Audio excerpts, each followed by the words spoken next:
மனிதன் பாவத்தோடு ஜீவிப்பது நம்மை உண்டாக்கின ஆண்டவராகிய தேவனுக்கு பிரியமல்ல. அவன் அந்த பாவத்திலிருந்து மனம் திரும்ப வேண்டும். அதற்காக தான் இயேசு உன்னை அழைக்கிறார். பாவத்திலிருந்து ரட்சிக்க இந்த ஆண்டவராக இயேசு உன்னை அழைக்கிறார். இந்த ஆண்டவராக இயேசுவால் அல்லாமல் வேறு எந்த நாமமும் உனக்காய் எனக்காய் கொடுக்கப்படவில்லை. மனுகுலத்தை ரட்சிக்கப்பட, மண்ணான மனிதனை மீட்கப்பட இந்த ஆண்டவராக இயேசு என்ற நாமம் தான் உனக்காய் எனக்காய் கொடுக்கப்பட்டது ஐயா.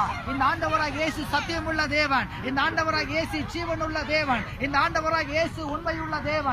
இந்த உண்மையுள்ள தேவன் தான் உங்களுக்காய் தன் ஜீவனை கொடுத்தார். இந்த சத்தியமுள்ள சத்தியபரன் தான் உங்களுக்காய் தன் ஜீவனை கொடுத்தார். இந்த ஜீவனுள்ள ஜீவாதிபதி தான் நம்முடைய பாவங்களுக்காய் தன் ஜீவனை கொடுத்தார். ஏன் ஆண்டவராக இயேசு தன் ஜீவனை கொடுத்தார் தெரியுமா?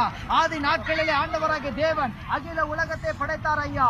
அந்த சராசரங்களை உண்டாக்கினார். சர்வ லோகத்தையும் படைத்தார் ஐயா. காணப்படுகிறவைகளையும் காணப்படாதவைகளை படைத்தார். அந்த சராசரங்களை உண்டாக்கினார். அந்த சராசரங்களை உண்டாக்கின தேவன் தான் அவர் தான் மனிதனையும் படைத்தார். ஆண்டவராகிய தேவன் மனிதனை படைத்த போது ஏதோ ஒரு பாவத்துக்காக, சாபத்துக்காக, ஆக்கினி தீர்ப்புக்காக, மரணத்துக்காக, துன்பத்துக்காக, துயரத்துக்காக ஐயா ஆண்டவராகிய தேவன் மனிதனை உண்டாக்கவில்லை.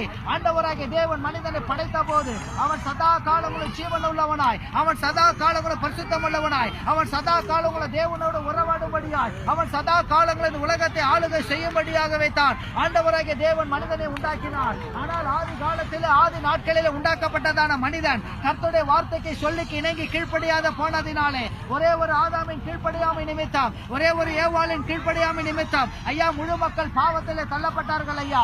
அந்த பாவத்தின் விளைவுதான் மனித வாழ்க்கையில சாபம் வந்தது.